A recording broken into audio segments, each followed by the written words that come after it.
বিসমিল্লাহির রহমানির রহিম। আমি আজ ব্রজমোহন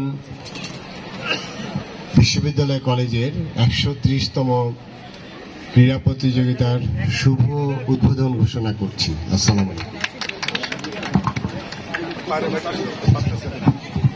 শফিকুজ্জামান, সচিব, শ্রম ও কর্মসংস্থান মন্ত্রণালয়, গণপ্রজাতন্ত্রী বাংলাদেশ সরকার। স্যারকে অসংখ্য অসংখ্য ধন্যবাদ।